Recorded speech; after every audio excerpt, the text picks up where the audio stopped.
good evening, everyone, depending on where you are in the world. It is International Women's Day today, and we are back for another Confidence Convo. Welcome to our new segment. This is episode 4, where we discuss all things confidence for young adults. We will be live streaming and recording bi-weekly on Wednesdays on Facebook, YouTube, and your favorite podcast streaming platform. And this week, we have a super exciting topic. We will be diving into imposter syndrome, and we are super excited to talk about this. So before we get started, I would like to introduce myself. So I am Davina Maria, and I am a master coach and founder of the Restore Yourself Method and the host of Worthy Woman Facebook group. And I help women in their 20s and 30s reconnect with themselves and give up people-pleasing, procrastination, and perfectionism. Over to you, Joanna. Hello, everybody. Hi, Davina. My name is Joanna Tonkin. I'm a registered psychotherapist and self-confidence mentor. I'm the founder of the Confidence Formula and the host of the Confidence for Young Adults Facebook community. I work with young adults age 18 to 35 to help them improve their self-confidence so that they can create the life that they desire and deserve. Davina and I got together to create this for you because we strongly believe in the power of learning and working together, and we are obsessed with all things personal development. And just to clarify, we are not perfect at being confident all of the time. Like you, we move through our struggles and overcome obstacles and mindsets to continuously improve. So think of us as guides by your side. So I did mention that we're talking about imposter syndrome today, and I feel like it's a bit of a buzzword. Everyone is talking about it, and I wanted to kind of hear from you, Joanna, what you feel imposter syndrome actually is. Yeah, good question, because I can go on and define it for you, and then maybe I'll do that a little bit later. But what I feel it actually is it's this desire to belong. It's when Interesting. people feel that they need to prove themselves or maybe earn their seat at the table. And it's this desire to belong that makes us feel like we're not good enough, makes us try really, really hard to prove ourselves, and the constant fear of being found out that maybe we don't belong where we're trying to fit in. That's what Wow, I feel. I didn't expect that. And I find it really interesting that you've said the word earn and that people feel like they need to earn their position or whatever it is that they feel they have imposter syndrome about.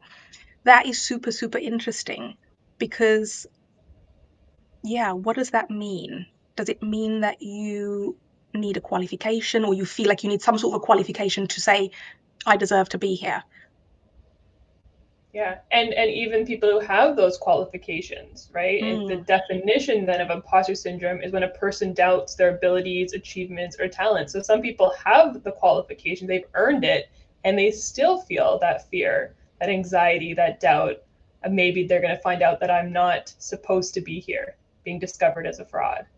Yeah, so it sounds like what you're saying is there's a gap between what we perceive that we have and what we perceive that we should have. What we perceive that we have and what we perceive that we should have, or that our qualifications, our achievements, our abilities aren't enough, and we need to prove ourselves through the work that we're doing. This is so interesting. I absolutely love that. So now that we've kind of defined it and we know what imposter syndrome is, how does it sort of happen? How does it come about? How does it affect us? So I think how we recognize when we're feeling imposter syndrome, a lot of worried, anxious thoughts, definitely fear of being found out as a fraud, a phony, an imposter, sleepless nights, working really, really hard. I know one of the things that people think to do is, overachieve or Yeah. become perfectionist at work or people please. to get that validation, and they try to prove themselves. And in actuality, that only sustains imposter syndrome. It actually doesn't help overcome it. And it actually will lead to burnout, right? If you don't feel like you deserve to be there, you're going to be trying really, really hard to prove that you deserve to be there. And if you keep trying really, really hard over a long period of time, you're going to get burnt out, right? So those are some things that we can kind of keep in mind. And, am I doing these behaviors, or do I feel like I'm trying to prove myself? And that's kind of how we can identify if we have imposter syndrome or not. I love that you've spoken about kind of overextending or kind of overworking. And I feel like, based on last week when we spoke about fear of failure, I feel this kind of comes into imposter syndrome a little bit, because perhaps when you have imposter syndrome, you're also afraid of, like you said, you're afraid of being found out. You're afraid that you are a fraud. And to some degree, that is possibly a fear of failure. So I really love how you've worded it, and the things that you're shining a light on when it comes to imposter syndrome, because I feel like sometimes people hear, like we said, imposter syndrome is a buzzword, but some people might hear that and think, well, how does it affect me? So I love that you've picked on, perfectionism and overworking and those sorts of things, because I feel like sometimes people will identify with those terms and maybe not so much the imposter syndrome. So I absolutely love that. So when we have imposter syndrome, if we feel like we are a fraud and maybe we are waiting for someone to kind of find us out and, shine a light on the fact that we aren't good enough to be where we are or do what we're doing, and we are, like you said, seeking validation and doing certain behaviors to try and get that validation, something that's just come into my head is, who actually decides that you're worthy? Yeah. Sounds like a rhetorical question, because I know both of our answers, but that feeling of self-worth has to come from within inside yourself. Yeah. I think that imposter syndrome is, sorry, did you want to say more on that, on why it comes from inside? No, I think it was a bit of a hanging question, and I agree with you. I think I would have answered the exact same thing that you did. Yeah, and I feel like if we ultimately decide whether we're worthy or not, yeah, I find that really interesting, because imposter syndrome then becomes kind of a self-worth piece. And I know that we both do work with self-worth, confidence. So yeah, I just find it really, really interesting. And so if we feel like we need the validation, we feel like we're unworthy, and ultimately we need to decide whether we're worthy or not, what would you say is the first step to kind of dealing with imposter syndrome? Yeah. I think the first step towards dealing with any syndrome is just understanding that it's normal. Yes. It's almost inevitable for young adults to feel imposter syndrome. It's this turning point in our life where we kind of leave that academic world and we're now in the business and career world. And, there's a lot of that sense of, will I belong? Will I fit in here into this larger society? And there's that increased pressure to perform. So, just understanding that it's probably inevitable that as a young adult, you're going to feel imposter syndrome. And that's nothing wrong with that. That's part of growing into a new way of learning. And actually, one thing that I like to share with my clients is this analogy that I've come up with. Until we, while we're learning in school, we're very academic based, very textbook. We learn, we study, we regurgitate, and we grow. Great. Yeah. When we leave school system, it becomes a very hands-on, a very experiential way of learning. We take all that information that we learned in textbooks and in exams, and now we're applying it into the real world. And it's a very different type of learning that we're doing. We're actually like applying what we've learned. And so I use the analogy of a driving test, right? Learning how to drive, right? Yeah. The first thing we did, we got a book, learn the rules of the road, right? Memorize, study, learn the rules, write the test. Great. We've graduated, we've passed at some point, right? Then we get into the car. This is the experiential part. This is the career part, right? And the person teaching us how to drive a car doesn't expect us to know how to move this vehicle. No, it's from the beginning, how to put into gear shift, how to put your foot on the brake, how to put your foot on the gas, like everything's from the beginning. And so this pressure that we put on ourselves to like know what we're doing in a new job, the person who's teaching us this new job doesn't expect us to know what we're doing, right? And so if we kind of normalize it that everybody's going to feel this way, if we accept that the people who are, mentoring us or coaching us or our managers, our bosses don't expect us to know what we're doing, it takes off a lot of that pressure and a lot of that shame if we feel like we don't know what we're doing. Because let's be honest, we don't know what we're doing and we're trying to figure it out as we go. Yeah, and I absolutely love the kind of driving test analogy, because what you're saying is there's a difference between learning theory and a difference between like a practical learning. And it's almost like, again, everyone has different learning styles, and maybe a difference between reading and actually doing. So I feel like that is fantastic in terms of if we have imposter syndrome, to kind of start there and think, hang on a minute, maybe I know the theory and I'm new to the practical, and I need to just give myself a chance to kind of have the confidence to go out there, give it a go, and ask for help. I think something that popped into my head when you were speaking was that I know a lot of the clients that I work with, asking for help is not their go-to. It's not the number one thing that they would do. So I feel like, for the women that I help, perhaps if they had imposter syndrome, maybe they would actually ruminate over it and be in their heads about it, and they wouldn't ask for help, and perhaps they wouldn't have the necessary tools to normalize it, give themselves a little bit of compassion and say, do you know what, you're a beginner in this, you're new to this job, or you're new in this relationship, or whatever it is, allow yourself to be on step one. Mm-hmm. I like to So, think of it. yeah. I like to think of it sometimes as like in some areas of your life, yes, you might be the expert. You're wearing your expert hat. You're a professional. You know what you're doing. In some Mm, areas of your life, you're wearing your learning hat, right? yeah. And so if you're wearing your learning hat, you're brand new. You don't know what you're doing. You're learning it as you go, and you're trying to figure it out. You're going to try. You're going to fail. You're going to make mistakes, but nobody expects you to be a perfect at it or an expert when you're learning, Yeah. right? So wear Yeah. your learning hat into the office or into your job. Like be there asking I love questions. I that. remember when I started some jobs, if I made mistakes with, on sales on phone calls, people like would question me and I would be like, oh, it's my first day. I called it my first day for like months, because I was I love learning how that. to do the sales on the phone. And that's just, the excuse I made was I'm just learning. And it kind of gave me that bit of self-compassion to say, like, I don't need to be perfect at this. I'm just growing every single time I try this. Right. Yeah.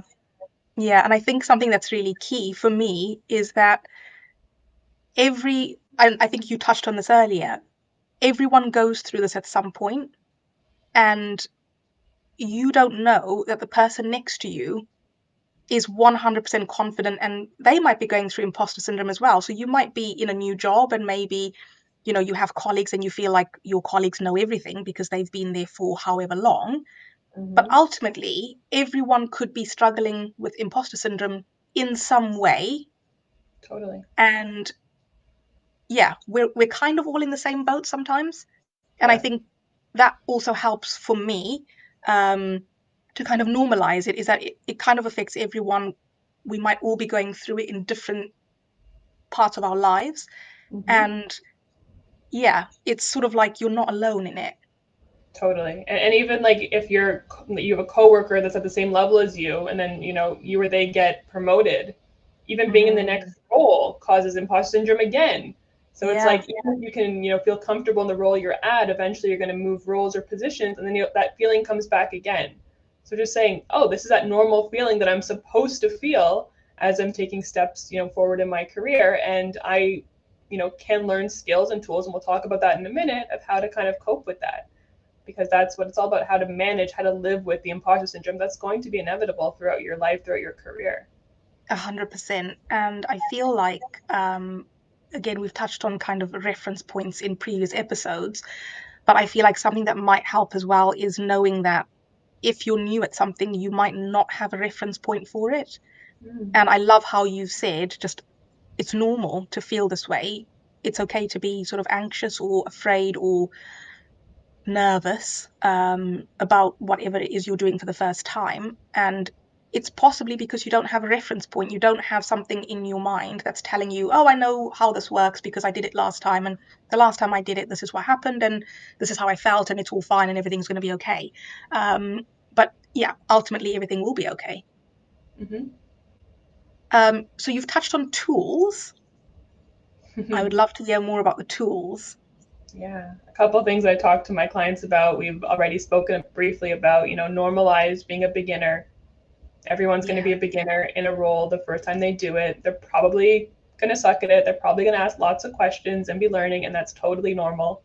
I also like to tell them to listen to a podcast of someone who has succeeded in their field, right? They're going to talk about all the failures that they've gone through, all the hardships, all the obstacles that they've had to overcome, because nobody gets successful without failing, right? That's part of the human behavior development, right? Try, fail, learn, try differently. And so if you want to succeed eventually, you're going to have to try and you're going to have to fail quite a bit in order to get there, in theory, right? Yeah. Always focusing on the facts. You have the certificate, you have the diploma, you have the degree, right? You were hired for a reason. Maybe it was for, those things. Maybe it was for your personality. Maybe it was for your ability to work in a group. Maybe it was for the way that you answered the questions in the interview, but you were hired for a reason. So focus on the facts of why they hired you instead of all the reasons why you're afraid they're going to find out something about you that's going to turn them off. Like, you're there for a reason. So embrace that. Yeah. Right. And also, we've been talking about it, but haven't actually named it, but having a lot of self-compassion, right? Knowing that other people go through this. And if your friend was going through this, what would you say to them? Right? What would you say to someone who was having a hard time at work? Would you be critical? Oh, yeah, you don't deserve to be there. Is that what you'd say? No, of course not, right? You'd say, that sounds really hard. It's really hard to go through imposter syndrome and feel like a phony, and that fear of being discovered and found out is really intense. Like, that sucks. How can I help you? Can I, do something to, nurture you, comfort you? And we need to offer that compassion to ourselves. Yeah. There's one thing that I would add onto that list, because I agree with absolutely everything you've just said. The one thing that I normally tell my clients in situations such as this, and when imposter syndrome comes up, is from more of a spiritual angle. And obviously, I know not all of us are spiritual, and not all of us have spiritual practices, but I would always say you're exactly where you're meant to be. And whatever you are feeling, not only is it normal, but it's here for you to learn something. And even if, for example, you're in a job that's brand new and you feel like you don't deserve it, just focus on what you can learn. The job might not be forever. It might not be the perfect fit for you. Things might happen. Things might go wrong. Whatever it is, it doesn't matter. Be in the present moment and just tell yourself that this is where you were supposed to be right now. Learn what you need to learn, and ultimately, regardless then of whatever happens in the future, you can walk away with a learning. Yeah, I say that is focus on the progress, focus on where you are now instead of the perfection, the end goal that you're headed towards, right? Be learning, be growing, make the evolution, the journey, the most important part, not the destination. Absolutely, 100% agree with that. I feel like we've kind of covered off imposter syndrome really, really nicely. But was there anything that you feel we missed? No, I think we covered all the good points. Anything that you feel like was left unsaid? No, I don't think so. I don't think so. I think we've for anyone listening, we've defined what imposter syndrome is, and we've spoken about ways that it comes up for us and how we feel. And we've also spoken about the tools that you can use to kind of get yourself through it. And ultimately, it's normal. That is, I think, for me, that's the biggest takeaway from today's episode, is that it's absolutely normal, and yeah, it's absolutely fine.